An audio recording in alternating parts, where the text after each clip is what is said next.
या तो आरपी सिंह साहब मैं वो पूछ नहीं रहा हूं आप, मैंने आपका काउंटर नहीं किया, मैंने रीना जी आपके तर्क का काउंटर नहीं किया, मैंने तो एक सवाल पूछा है। वो 17 महीनों से जिन इमामों को सैलरी नहीं मिली है वो ये सवाल पूछ रहे हैं कि हम किसको चिट्ठी लिखे, कौन हमारी 17 महीने की सैलरी दिलवाएगा। आपने हिंदू पुजारियों को दे दिया, आपने ग्रंथियों को दे दिया, वो जो इमाम है वो पूछ रहे हैं हम किसको चिट्ठी लिखे कि केजरीवाल जी जब सीएम थे तब हमें वो जो सैलरी नहीं मिली वो किसको चिट्ठी लिखे इसके लिए। देखिए, जब अरविंद केजरीवाल जी को एक षड्यंत्र करके इन लोगों ने जेल में डाल दिया था, कुछ काम रुक गए थे, फाइलें चल रही हैं, इमामों को सैलरी मिल जाएगी। लेकिन सबसे बड़ा सवाल आज यह है कि भारतीय जनता पार्टी को क्या प्रॉब्लम है? अगर हिंदू पुजारियों को हम लोग दे रहे हैं एक ऑनरेरियम, आपको क्या प्रॉब्लम है? 22 राज्यों में आपकी सरकार है, आप दीजिए, वहां पे आप क्यों नहीं देते? हमने महिला सम्मान योजना शुरू करी, उसमें इनको प्रॉब्लम है तो गाली गलौज। हमने बुजुर्गों के लिए एक बढ़िया संजीवनी योजना शुरू करी कि दिल्ली के जितने बुजुर्ग हैं 60+ जो बुजुर्ग हैं उनको कहीं पे भी अपना ट्रीटमेंट कराना है तो अभी आरपी सिंह जवाब देंगे इसका। ओके, सारे बढ़िया काम में विघ्न डालने का काम आरपी सिंह साहब की। रीना जी अभी आरपी सिंह जवाब देंगे आपकी बात का, लेकिन मैं ओनिका मल्होत्रा जी के पास जाऊंगा। ओनिका जी, आपने आम आदमी पार्टी बीजेपी दोनों को सुन लिया। हमने डिस्कशन शुरू करने से पहले कुछ रिपोर्ट्स दिखाई थी। हमने दिखाया कि कैसे न्यू अशोकनगर में, त्रिलोकपुरी विधानसभा में या दिल्ली के कुछ हिस्सों में, अलग अलग हिस्सों में एक पते पर कई सारे फर्जी वोटर पाए गए हैं और वो अधिकतर उसमें से अधिकतर, क्योंकि हमने कोट किया इसलिए मैं कोट करूंगा, वो मुस्लिम धर्म से पाए गए। और जनरली ये कहा जाता है कि ये वोटर बीजेपी का नहीं होता है। फिर भी मैं आपसे पूछता हूं कि ये जो फर्जी वोटर हैं, जो ये एक एक पते पर रजिस्टर्ड है, जिसका उस मकान मालिक को भी नहीं पता है, आपको क्या लगता है ये फर्जी वोटर किसको फायदा देगा? किस पार्टी को इसका फायदा होगा? गौरव जी, पहले तो मैं ये कहना चाहूंगी, जब आपने दोनों को सवाल पूछा तो देखिए डाइवर्ट करने के अलावा आंसर्स नहीं थे, इसलिए ये कहना गलत नहीं होगा नाच ना जाने आंगन टेढ़ा। जब काम करना नहीं आता, जब इनकेपेबल सरकारें होती हैं तो यही हाल होता है। पासिंग द बक कब करते रहेंगे? आप एलजी खेलें या लेटर खेलें, लेकिन आखिर में नुकसान तो दिल्ली की जनता का हो रहा है ना। तभी ये फर्जी वोट जो हो रहे हैं, इलेक्शन कमीशन की आंखें बंद हैं। इलेक्शन कमीशन हरियाणा के कहने पे डेट तो बदल देता है, लेकिन क्या उसने ये देखा कि कहां से फर्जी वोट आई है? तो ये वेरिफिकेशन चेकिंग तो होनी चाहिए। देखिए फॉर्म 6, फॉर्म 7 जो भी तमाम फॉर्म आते हैं उसमें सिग्नेचर्स होते हैं कि किसने ये वोट बनाई, तो वो तो वेरीफाई भी हो सकता है। तो जाहिर सी बात है कि ये चेकिंग होनी चाहिए। फ्री एंड फेयर इलेक्शन के नाम पे आप तो देख ही रहे हैं कि क्या हो रहा है। नहीं, मैं इसलिए पूछ रहा हूं, एक पार्टी कह रही है कि पूर्वांचलियों का, दलितों का वोट कटवाया जा रहा है, दूसरी पार्टी कह रही है कि यहां पर एक पार्टी एक विशेष धर्म के लोगों का फर्जी वोट रजिस्टर करा रही है, उनके लिए अपीजमेंट पॉलिटिक्स कर रही है। तो मैं ये जानना चाहता हूं इसका फायदा आप किस पार्टी को देखते हैं और क्या अपने लिए नुकसान देखते हैं आप इससे? गौरव सर, ऐसा नहीं होता। जब आप काम करते हैं ना तो कलेक्टिव सबके लिए करते हैं, आप डिवाइड करके नहीं करते कि ये हमारे पूर्वांचल वोट है, ये मुस्लिम वोट है, ये हिंदू वोट है। ये भारतीय जनता पार्टी आप करती होगी, लेकिन जब आप डेवलपमेंट करते हैं तो इन टोटालिटी करते हैं। आप अगर राहत देते हैं तो इन टोटालिटी करते हैं, आप पिक एंड चूज करके नहीं करते। देखिए इस वक्त भारतीय जनता पार्टी को इतने साल हो गए, वो कामयाब नहीं हो पाई विधानसभा में भी। आम आदमी पार्टी ने क्या मांगा कि हमें आप एमसीडी भी दे दीजिए। भारतीय जनता पार्टी इसमें काम नहीं कर पा रही, कूड़े के ढेर हैं, यमुना गंदी है, हम सब कर देंगे। दोनों लेने के बावजूद भी देखिए आम आदमी पार्टी का हाल क्या है। तो नील बटा सन्नाटा वाली बात है और इसलिए डाइवर्ट। अच्छा रीना जी, मैं इससे पहले कि अपने दो वरिष्ठ पत्रकारों के पास जाऊं, एक चीज मैं आपसे पूछना चाहता हूं, क्योंकि आजकल जब से दिल्ली इलेक्शन का माहौल बना है, कई मुद्दों पर आप और बीजेपी एक पेज पे दिखते हैं आम आदमी पार्टी को घेरने के उस पे। क्या आपको भी लगता है कि आम आदमी पार्टी गिरगिट की तरह रंग बदलती है क्योंकि बीजेपी को ये लगता है?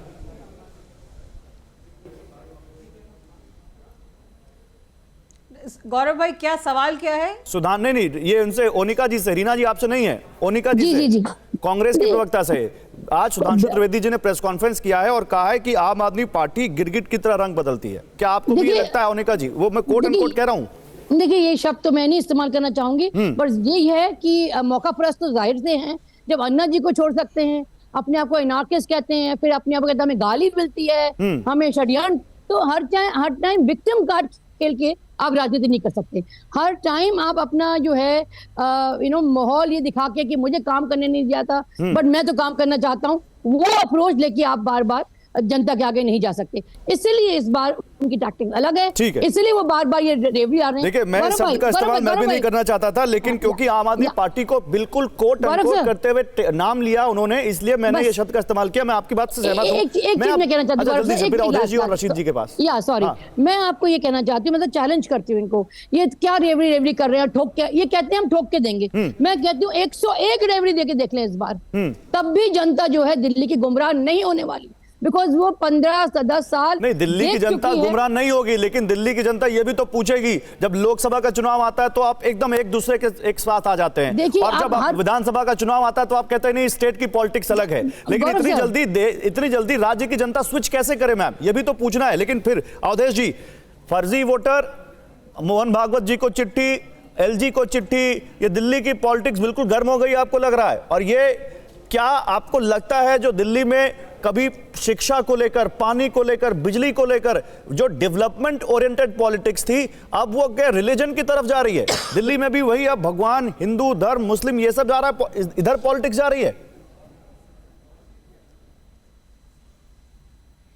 नहीं, ये कोई नई नहीं है। अरविंद केजरीवाल जी ने, आपको याद होगा, 22 सितंबर 2024 को भी राष्ट्रीय स्वयंसेवक संघ के प्रमुख डॉक्टर मोहन भागवत जी को पत्र लिखा था, जिसमें 5 प्रश्न उठाए थे, और उन्होंने इसके लिए जंतर मंतर पर जनता की अदालत लगाई थी। जब उन्होंने कहा था, त्याग पत्र दिया था मुख्यमंत्री पद से, तो कहा था कि अब मैं जनता के बीच जाऊंगा और जनता जब फिर से जनादेश देगी तभी मुख्यमंत्री बनूंगा। हालांकि सुप्रीम कोर्ट का निर्णय है, उसमें कहीं नहीं लिखा है कि अगर जनता दोबारा जनादेश देगी तो आप लौट करके आके और मुख्यमंत्री बनने के बाद सचिवालय चले जाएंगे या कैबिनेट की मीटिंग बुलाएंगे या फाइल पर साइन करेंगे। वो जब तक अगला आदेश सुप्रीम कोर्ट को नहीं जाता है, वो मुख्यमंत्री रह सकते हैं, लेकिन अधिकार विहीन रह सकते हैं। न कैबिनेट की मीटिंग बुला सकते हैं, न सचिवालय में जा सकते हैं, और न ही वो किसी फाइल पर साइन कर सकते हैं। अब सेकेंड बात पर आते हैं। देखिए, पहले मुस्लिम इशू पर आते हैं। अब तो आपने 5 जगह का तो आपकी टीवी ने दिखा दिया है। ये कौन सही है कौन गलत है इसको छोड़ दीजिए। जिस घर में एक आदमी नहीं है वहां उस नाम का, उसमें 64 मान लीजिए कैमरे की तरफ देखिए ना, नीचे क्यों देख रहे हैं? वोटर अगर दिख रहे हैं, कुछ पढ़ रहे हैं क्या? हाँ, अब बोलिए। नहीं, आपकी आंखें नीचे हैं। मैं कह रहा हूं कि ये आपका, अच्छा, आपका ये जो कैमरा हमको दिखा रहा है, ये कम से कम इतना तो तय है कि दिल्ली में फर्जी वोटर मुस्लिमों के बनाए गए हैं। इसको तो अब प्रमाणित करने की अलग से आवश्यकता नहीं है। यानी जो बीजेपी आरोप लगा रही थी, अब बीजेपी से सहमत हो असहमत हो, जो लोग आए वो टीवी 9 भारत वर्ष के इन्वेस्टिगेशन से सही साबित हुआ है। सेकेंड, कि अभी दिल्ली पुलिस जो बांग्लादेशियों की घुसपैठ कर रही है, उसमें एक ऐसा व्यक्ति मिला है जो 2004 में जिसको कि डिपोर्ट कर दिया गया था, और वो फिर से वापस आ गया, और वो कहीं ढाबे में काम करता हुआ मिला है और पकड़ा गया है। तो उसकी जांच हो रही कि आया कैसे यहां से, जी ये कैसे आ गया। 2004 में आपको पता है कि उस समय अटल जी की सरकार जा रही थी और यूनाइटेड यूपीए की सरकार आई थी, और ऐसे लगभग 1000 लोग अभी पकड़े गए हैं दिल्ली पुलिस के द्वारा, जो अवैध बांग्लादेशी हैं, जो किसी न किसी रूप में कभी पकड़े भी गए हैं, जिनको वापस भेजा जाना था। तो ये एक फैक्चुअल सिचुएशन दिल्ली में है, इसमें इसको कोई नहीं, लेकिन मेरा सवाल कुछ और है। मेरा सवाल कुछ और है। एक मिनट, मेरा सवाल कुछ और है। राशिद किदवई जी, मेरा सवाल ये है, देने दीजिए। मैं अभी लीना जी अभी आपको बोलूं, मौका दूंगा। एक राशिद जी से हो जाए, अभी खाली वो रह गए, बाकी आप बोलिए। नहीं, ऐसे नहीं, अरे केवल इस पर नहीं, सुनिए पूरी बात का, ये जल्दी करिए सर, राशिद जी का भी नंबर है। ये कहा जा सकता है कि दिल्ली पुलिस की, हाँ कोई बात नहीं, अरे बोल रहे हैं तो राशिद जी भी बोलेंगे, मैं भी बोल रहा हूं, आप चिंता क्यों कर।